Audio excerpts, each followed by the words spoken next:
Hello guys, welcome back to new brand new vlog video.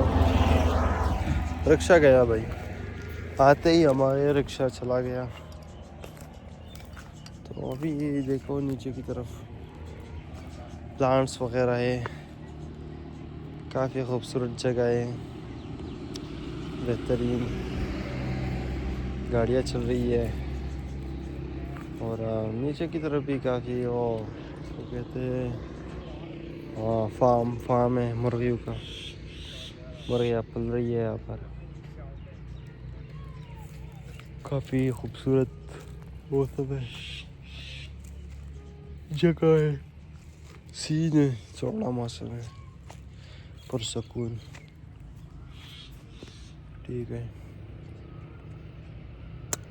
ये सब कुछ चल रहा है, बाकी आप सुनाए। ठीक है गाइस।